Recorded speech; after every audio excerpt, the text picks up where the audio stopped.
So one of the biggest talking points going into 2023 is how will the Oklahoma Sooners defense improve? I think everybody expects there to be steps taken, but what will it look like? And today, I'm joined by Jay of Unfair Sports, a guy who's constantly on the channel. Love having his opinions here. Jay, how you doing today? Doing well, Todd. Thanks a bunch for having me as usual. You know where to find me. Search for me on YouTube, Unfair Sports. Absolutely love it. And before we dive into this topic, talking about where we think Oklahoma's defense will be improved, y'all already know the drill. Hop down to the comments. Y for yes, N for no. Do you think Oklahoma's defense takes strides forward? Then let me know what you're worried about. We might do a video on that as well and try and quell some fears. But we were talking about this in the green room, right? And I posed this idea to you.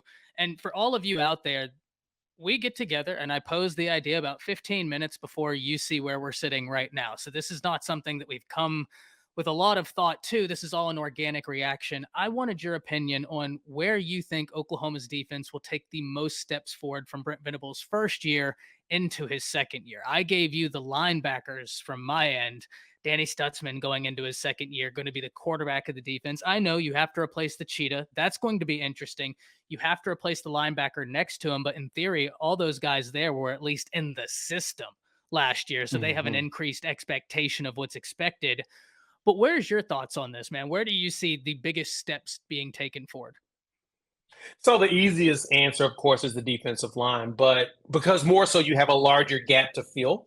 So it's easier to go from. I put it like this: we joke about Colorado and how they're guaranteed to be better because they're coming from one win. As long as they win two wins, they've increased 100%, right?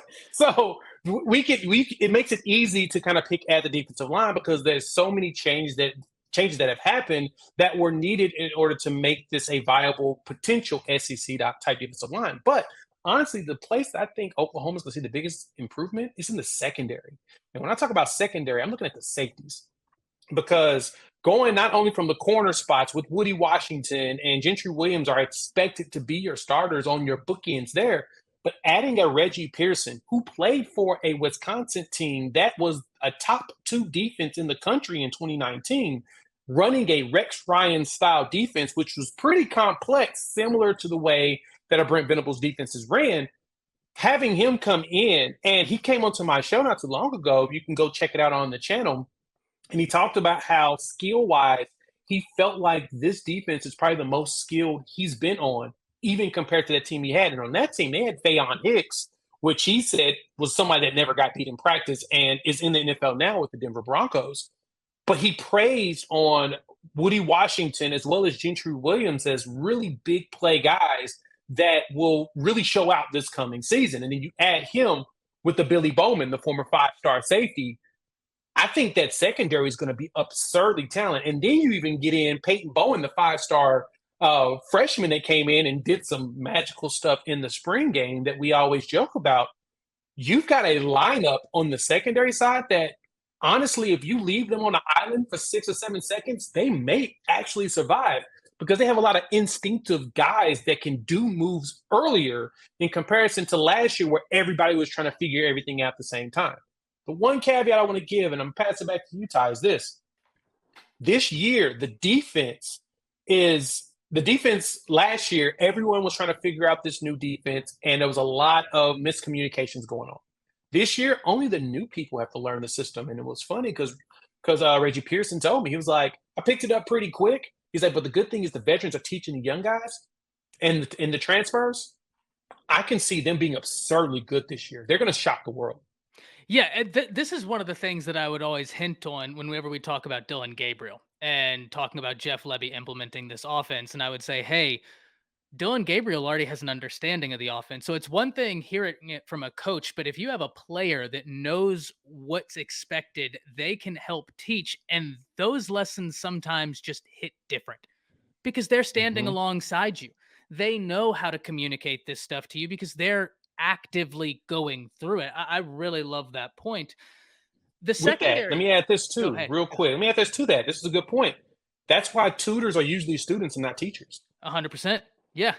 It breaks down For the that barrier. reason, it resonates, right? It resonates so much better. So, yeah, that's exactly a great point. Yeah, 100%. And the secondary last year, there were a lot of times where that secondary looked like, hey, This is a unit helping the defense. I know, guys, if we look at the numbers, I know I'm well aware of where Oklahoma ended up on the secondary numbers, but when you're not able to get to the quarterback consistently, it doesn't really matter what your secondary is looking like because all hell's going to break loose at some point. But that's where I'm so interested, man, because y'all secondary does have a lot of good pieces. And I think the safety position, I completely agree with you there. I think the safety position is going to be very interesting. Billy Bowman knows what's expected of him. Hmm. And not only that, guys, this was a guy coming out of high school that was a do it all type player. I talked about it whenever he committed to Oklahoma. He had played inside corner, outside corner, free safety, strong safety. They put him in the box when I mean, he did everything for that Denton Ryan defense because he was that gifted. That's a good thing and a bad thing. It's good because you have understanding of everybody's jobs on the field. It's bad because you become king of everything, master of none until he Hmm. finally settles at one position. And now it's like, oh, well, I'm going to master safety like it's nothing because I've always had this ability, right? It's just I was asked to be everywhere, to spread myself everywhere. Now he's settled in at a position. He's had a year at that position settled with Brent Venables, with this coaching staff. The secondary is a compelling answer. There's no doubt about it. I did want to get some opinions from you though on the linebacking core, right? Because we know Brent Hmm. Venables, that's his calling card, the linebacker position. What's your expectations for that group? I expect a big jump from like a Kobe McKenzie, who last season got very small amount of snaps, but he's got the size and build to be a college player. Like when he walked into the door, probably had some baby fat that needed to be, slimmed up. But seeing the recent media pictures of a lot of these players that went through Schmitty for a full year, you're seeing some transformations. Like they look like different animals. And so I think Kobe McKenzie's the one to keep your eyes on. Jaren Kanak last season, which was very fascinating about him, is Brent Venables talked about how he did not know what he was doing at playing linebacker because he never really did it before. He was a do-it-all player also in high school up there in Kansas. And so he was running people over at running back position and he would run around in safety and linebacker and doing everything.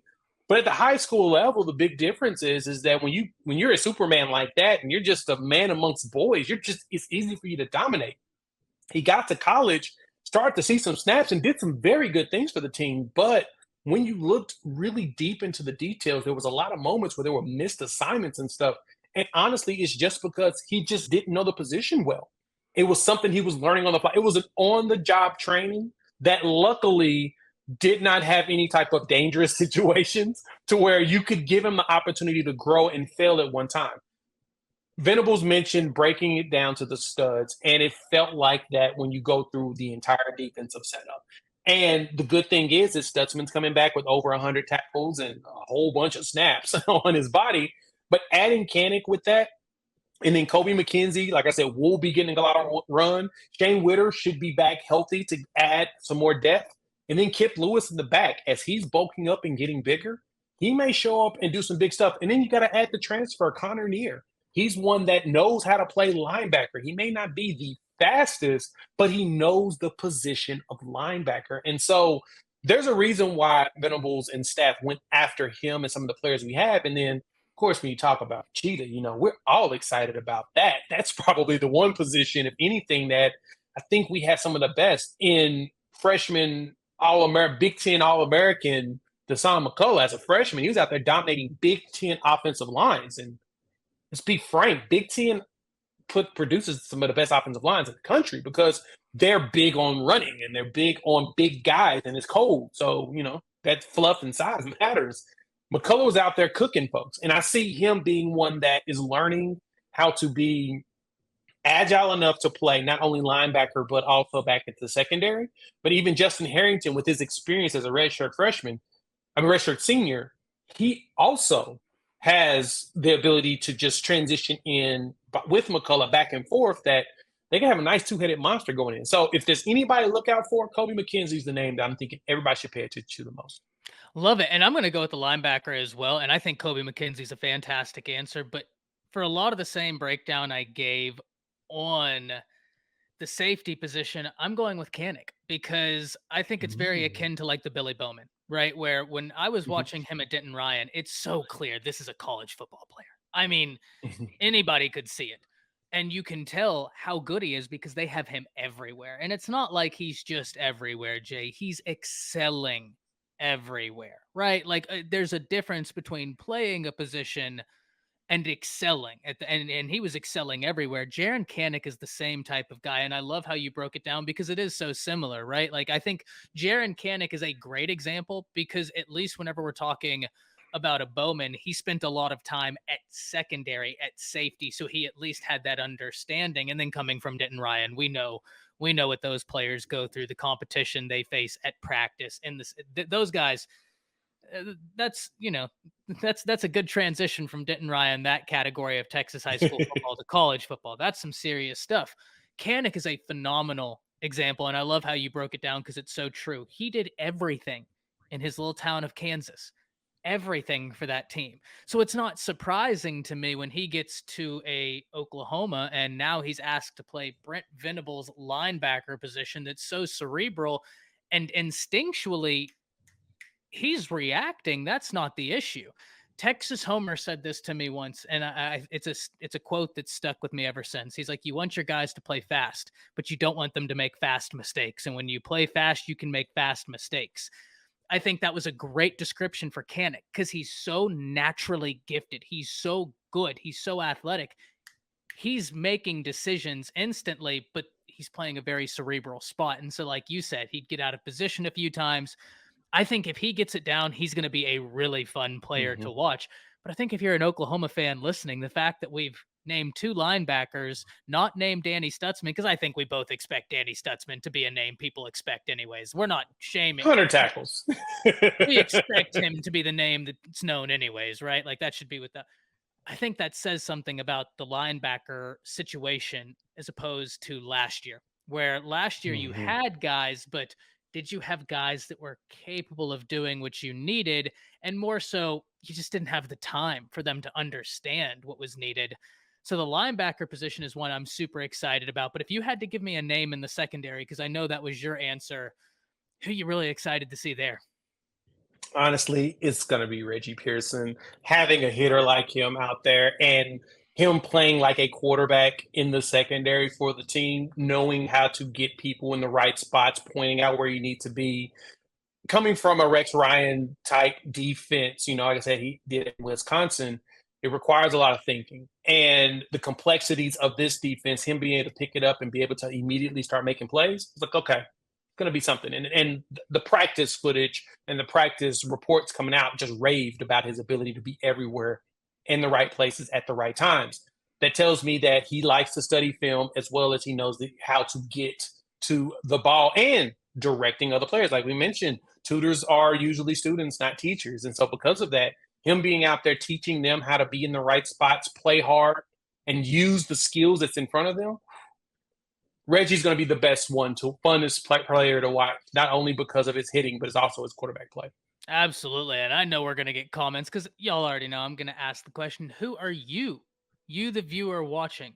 First and foremost, who are you most excited to watch? I think we're going to get a lot of Desan McCullough comments, and it's going to be near impossible to argue against that pick. How could you not Hmm. be over the moon about him? But secondly, which position group do you think is going to take the biggest step forward? Can't wait to hear from all of you. Jay, as always, you already know I'm not going to let you out of here without plugging your channel one more time. Where can the people find you? Hey, you can find me Unfair Sports. Just search for me on YouTube and come hang out with us. We love to have you join us. Todd, thanks again. Absolutely. And until next time, see you.